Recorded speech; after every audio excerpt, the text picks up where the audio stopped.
সৃষ্টি করেছি। আল্লাহ সৃষ্টি করেছেন নির্দিষ্ট কোনো কারণ আছে কি নাই? কথা বলে আছে কি নাই?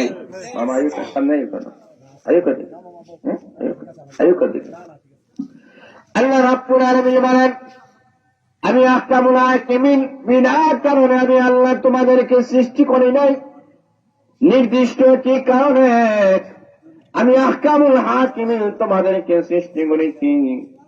ও মানুষ, খাওয়ার জন্য আমি আল্লাহ তোমাদেরকে বানাই নাই। তোমাদের চাইতে গরু ছাগল বেশি খাইতে পারে, কথা বলেন ঠিক না বেঠিক? গরুগুলা দিনেও খায়, রাত্রেও খায়, সারাদিন যা খায় রাত্রে বেলায় সেইগুলা ফাজায়, কথা বলেন ঠিক না বেঠিক? আল্লাহ রাব্বুল আলামিন বলেন, গরু ছাগল গুলা মানুষের চাইতে বেশি খাইতে পারে, মানুষের চাইতে গরু ছাগলের শক্তি বেশি। একটা ষাঁড় যদি দৌড় মারে, এলাকার যতই প্রভাবশালী, যতই ক্ষমতাবান, যতই বীর পলওয়ান হয় না কেন, একটা ষাঁড়কে ধরে রাখার মতো ক্ষমতা আছে, কথা বলে আসেনি? তাহলে মানুষের চাইতে একটা ষাঁড়ের শক্তি বেশি, মানুষের চাইতে একটি ষাঁড় বেশি খাইতে পারে। আল্লাহ রাব্বুল আলামিন এই পৃথিবীতে অনেক প্রাণী সৃষ্টি করেছেন, যেই প্রাণীগুলা মানুষের চাইতে বেশি ঘুমাতে পারে। কিন্তু মহান আল্লাহ বলেন, মানুষ ঘুমানোর জন্য আমি আল্লাহ তোমাদেরকে সৃষ্টি করে নেই। আরে মানুষ, খাওয়ার জন্য আমি আল্লাহ তোমাদেরকে সৃষ্টি করে নাই। আমি আল্লাহ রাব্বুল আলামিন তোমাদেরকে সৃষ্টি করেছি কেন জানোনি? অনর্থক সৃষ্টি করে নাই। আমি সৃষ্টি করার একটা কারণ হয়েছে, আল্লাহ উল্লেখ করে দিয়েছেন, ওয়া মা খালাকুতুল জিন্না ওয়াল ইনসা ইল্লা লিয়াবুদুন। আল্লাহ রাব্বুল আলামিন বলেন, মানব আর দানবকে অন্য কোন কারণে আমি আল্লাহ সৃষ্টি করি নাই। আমি আহকামুল হাকিমিন আমার গোলামের জন্য সৃষ্টি করেছি। জোরে বলেন সুবহানাল্লাহ। গোলামি চলবে কার? আল্লাহ। কথা বলে না কার? আল্লাহ রাব্বুল আলামিন বলেন, এই জমিন আমি আল্লাহর, এই আকাশ আমি আল্লাহর, চন্দ্র সূর্য গ্রহ নক্ষত্র সবগুলো আমি আল্লাহর। ও পৃথিবীর মানুষেরা, তোমরা মনে করো তোমরাই বাহাদুর, তোমরাই ক্ষমতাবান, তোমাদের ক্ষমতা এই সৌর জগতের ভিতরে চলে, তোমাদের ক্ষমতা সৌর জগতের ভিতরে চলতেছে। আর আমি আল্লাহ এই বিশাল বড় আকাশ আমি আল্লাহ সৃষ্টি করলাম। আকাশ আমার কথা মানে, সূর্য আমার কথা মানে। তোমরা তাকায়া দেখো, এত বিশাল বড় একটা সূর্য আমি আহকামুল হাকিমিনের হুকুমে পূর্ব দিক দিয়ে উঠিত হয়, পশ্চিম দিক দিয়ে পতিত অস্ত যায়। যারা বলেন সুবহানাল্লাহ। والشمس تجري لمستقر لها।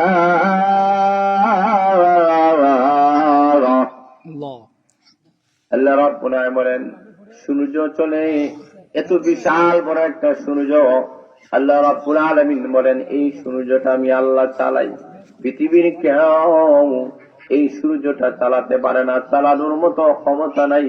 সর্বময় ক্ষমতার মালিক কে? আরো জোরে বলেন, বলিষ্ঠ হাত বলেন কে? আল্লাহ।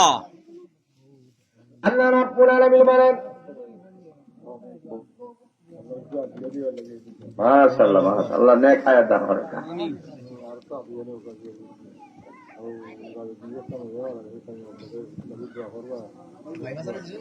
আচ্ছা, মাশাআল্লাহ মাশাআল্লাহ। ফাইম হাসান সাহেব কিছু হাদিয়া দিয়েছেন, মাশাআল্লাহ মাশাআল্লাহ মাশাআল্লাহ। ফাইম হাসান সাহেব আল্লাহ নেক হায়াত বাড়াতে, শোনেন আমিন। আল্লাহ আল্লাহ মাশাআল্লাহ। আমাদের পাত্রী গ্রামের কৃতি সন্তান, স্পেন প্রবাসী আমার শ্রদ্ধেয় মামা জনাব শামসুল ইসলাম সাহেব 1000 টাকা হাদিয়া দিয়েছেন। নারে তাকবীর, আল্লাহু আকবার, জিন্দাবাদ, দিন ইসলাম। ওনার সুযোগ্য সন্তান স্পেন প্রবাসী, ওনার সুযোগ্য সন্তান, ওনাকে হাফিজ আলিম উনি বানাতে চান।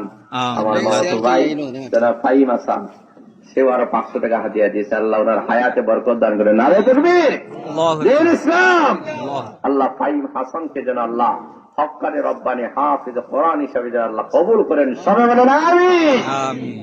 আমার আরেকজন মামাতো ভাই আতিফ, আল্লাহু আকবার, তাকে ওনার বাবা হাফিজ কোরআন বানাতে চান, হাফিজ কোরআনের মাদ্রাসায় ভর্তি করেছেন। আল্লাহ আকিবকে জন্য হাফিজ কোরআন হিসেবে আল্লাহ কবুল করে চলেন, আমিন। তাহলে লক্ষ্য করে দেখেন, সেই কিয়ামতের কঠিন ময়দানে আল্লাহ রাব্বুল আলামিন বলেন, হাসরের ময়দানে প্রত্যেকটা মানুষ আসামির কাঠ গড়ায় দাঁড়ায় যাবে, কেউ রক্ষা পাবে না। আল্লাহ বলেন, পৃথিবীর মধ্যে এত বিশাল বড় একটা সূর্য চলে, পূর্ব দিকে উদিত হয়, পশ্চিম দিক দিয়ে অস্ত যায়। এই সূর্যটা পৃথিবীর কোন মানুষের ক্ষমতা নাই, কেউ চালাতে পারে না। চালান কে? আল্লাহ। বলে না কে? আল্লাহ রাব্বুল আলামিন বলেন, সেই হাসরের ময়দানে কিয়ামতের মাঠ যখন কায়েম হয়ে যাবে, আল্লাহ রাব্বুল আলামিন এত বিশাল বড় একটা সূর্যটাকে কিয়ামতের কঠিন ময়দানে আহকামুল হাকিমিন আল্লাহ জাহান্নামের আগুনের মধ্যে মহান আল্লাহ নিক্ষেপ করে দিবেন। কেন করে দিবেন? পৃথিবী থেকে সূর্য অনেক লক্ষ গুণ উপরে রয়েছে, এত উপরে থাকার পরে সূর্যের তাপের কারণে জমিনের মধ্যে মানুষেরা বসবাস করতে পারে না। কথা বলে ঠিক না বেঠিক? এই যে সামনে গরমের সিজন আসতেছে, এই সিজনের এক ম্যান সূর্যের তাপের কারণে মানুষের শরীর থেকে পসিনা বাইর হয়, মানুষের শরীরে কাপড় রাখতে পারে না, স্বাভাবিক জীবন যাপন মানুষ করতে পারে না। মানুষের ঘরের মধ্যে ফ্যান লাগাই, এসি লাগাই, এরপরেও যেন গরমকে সামলা রাখতে পারে না। আল্লাহ বলেন, এত উপরে একটা সূর্য, এই সূর্যের হিট যদি এতই পাওয়ার হয়, কিয়ামতের কঠিন ময়দানে এই সূর্যটাই প্রতিটি মানুষের মাথার সামনে এসে যাবে। সূর্যের উত্তাপের কারণে প্রত্যেকটা মানুষ হাসরের ময়দানে পসিনা বাইর হয়ে যাবে, গাম বাইর হয়ে যাবে। প্রত্যেকটা মানুষ হাসরের ময়দানে এমন অবস্থা হয়ে যাবে, প্রত্যেক মানুষগুলা ছুটাছুটি করা শুরু করে দিবে।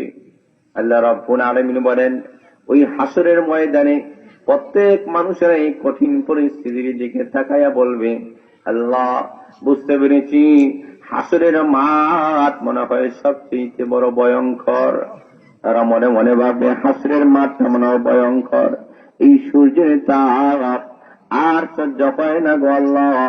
আল্লাহ তোমার কাছে দরখাস্ত, আল্লাহ বিচারের কার্যক্রম যেন শুরু হয়ে যায়।